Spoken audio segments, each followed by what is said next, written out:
Phadaeng Ani International Airport, Thailand. Mr. John and his daughter are looking for his wife.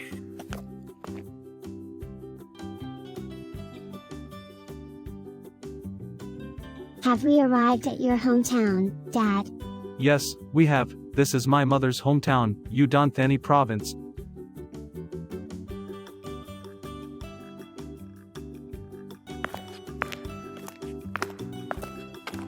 Hello. Welcome to Udon Thani province. Hello, I'd like to call a taxi. Where can we find a taxi at? Sure. Walk straight ahead. At the end of the walkway, turn right. There will be taxis waiting. Thank you. Mr. John and his daughter travel to his wife's village by taxi. As they arrived at the intersection, the taxi driver asked which way to go next. At this intersection, which way should we go next, sir? I'd like to stop and ask for directions for a moment.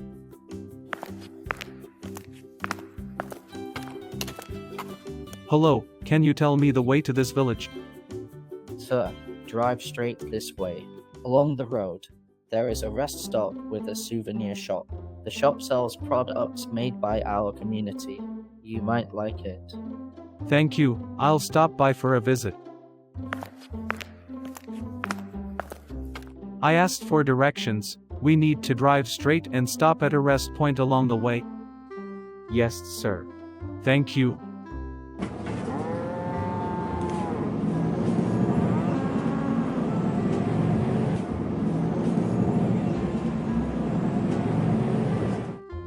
Dad, look, there are a lot of amazing things.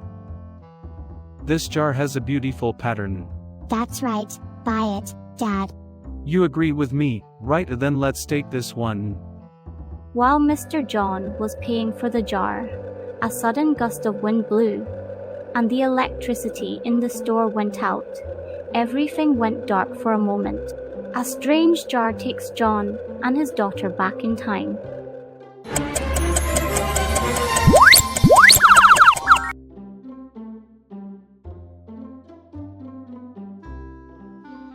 In the retro village, all the villagers dress differently from the present era.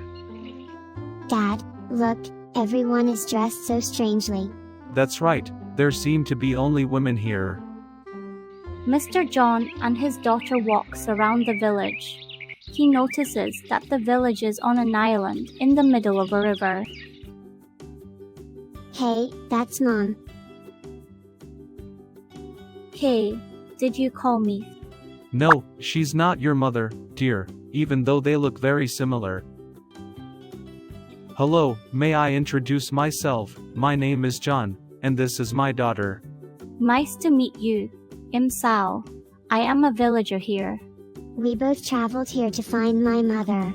Is that so? Good luck to both of you in finding your mother and wife. May I ask one question? Why are there only women here, in this village? It's a long story.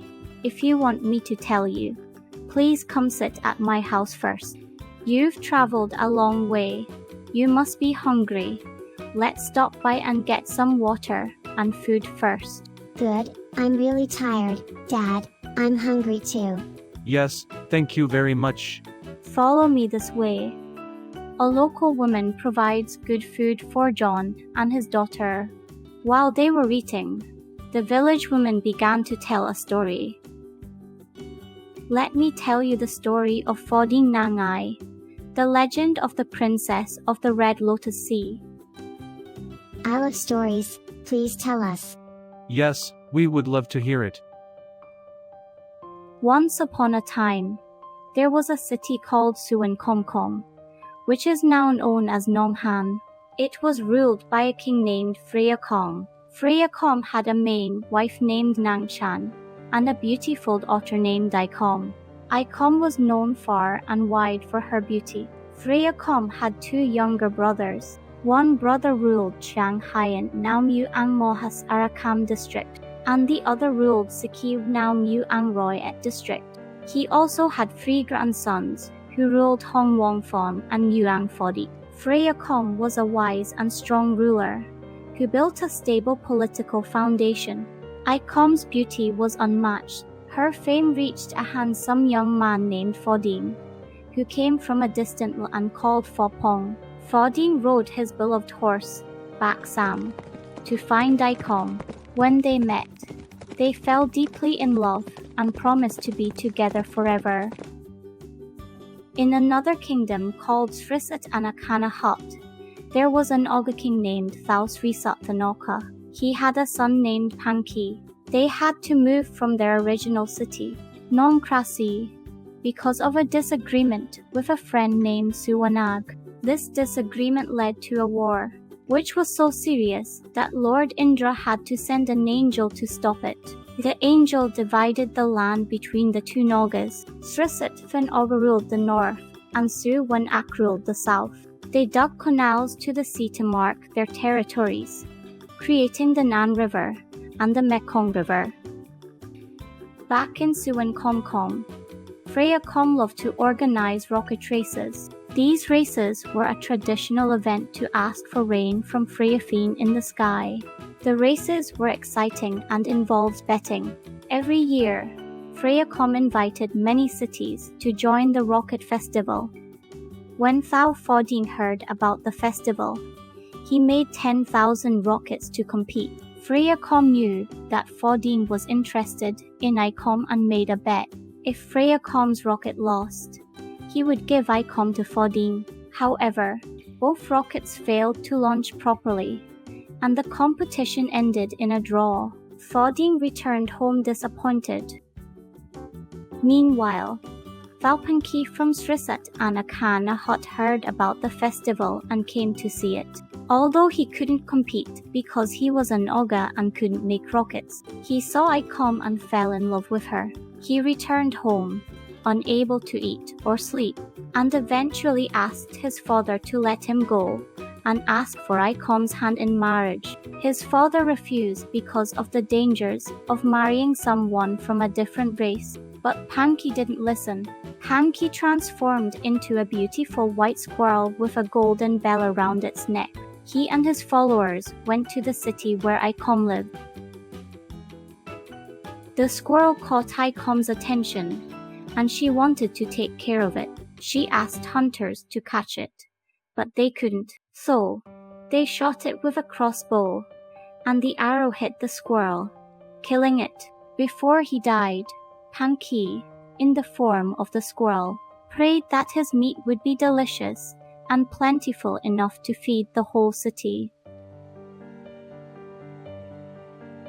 After Panki's death, the people of the city cooked and ate the squirrel's meat. Only a few people, including widows and an elder named Kum Wong, did not eat it. When the city fell, those who had not eaten the meat survived. Today, the place where the city once stood is an island in the middle of Nonghan, and Bandon-ki was an important Buddhist site where people come to worship.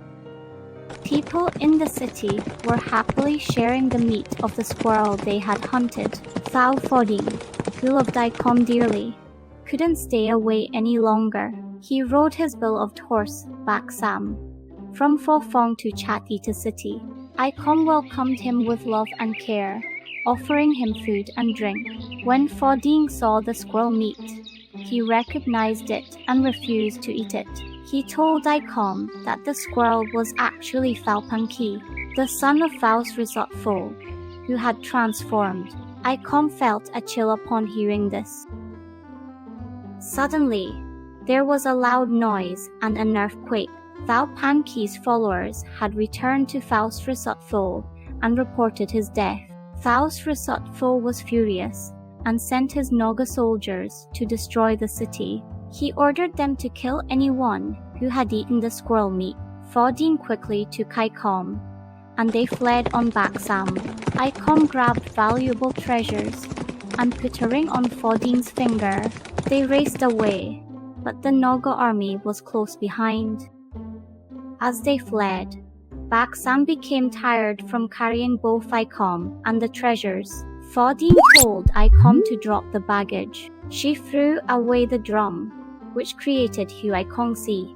Next, she threw away the gong, creating Huainamkong. When Baksam became even weaker, he fell at a place that became known as Huaisampad. The Naga army caught up, and one of them used his tail to pull Aikham off the horse and into the ground. Phadaeng managed to escape but realized that the Naga army was following him because of the ring. He took off the ring and threw it away, ending the chase. The attack by Phadaeng's army destroyed the city, which sank into the ground and became what is now Nonghan in Kamphawapi district. The widows who did not eat the squirrel meat were spared. They remained on an island in the middle of the water, which became known as Don Mimai and eventually Ban on Kiu. Today, several places in the area have names that relate to the events of this legend. 1. Don Mimai became Bandon Kiu. 2. Kamawong, the inner royal residence, became Donawong, an island in Nonghan. 3. Ban Konsai is where the hunter first prepared to shoot the squirrel. 4. Ban Muangfruk is where villagers threw dirt and stones at the squirrel. 5. Ban Kili is where the squirrel went off the path. 6. Ban Fundon is where the hunters cornered and killed the squirrel. 7. Ban Sayap is where the hunters rested. 8. Ban Shangwi is where the squirrel was butchered and the meat shared. 9. Ban Huaikongsi is where Aikham threw the drum. 10. Ban Namkong is where Aikham dropped the gong. 11. Ban Huaisampad is where Baksam fell. 12. Nongwin is where Phadaeng threw away the ring. This legend is supported by archaeological evidence and aligns with the current geography of the region, suggesting that the story contains many truths. After the village woman finished telling her story, Mr. John and his daughter had eaten and were full. Thank you for telling us the story of this place, and thank you for this meal. It was very delicious. Yes, I'm very full. Well, right now, neither of us have a place to stay. Could you help us find a hotels? A hotel? Do you mean a place to sleep? You two can sleep here. You don't seem to know anyone here. Oh, that's great. Thank you. If the two of us can help you, please let us know. Yes, let me help you cook or do housework. It's already evening now. Let's go to the market to buy necessary supplies. Yes.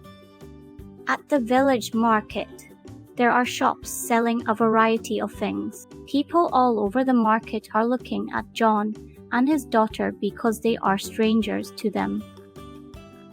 Just then, John catches sight of a jar. Look, dear, this jar looks like the one we've seen before. Yes, Dad, it's because of this jar that we appeared in this village. Mr. John asks to buy the jar from the vendor, and when he carries the jar, strange events happen again.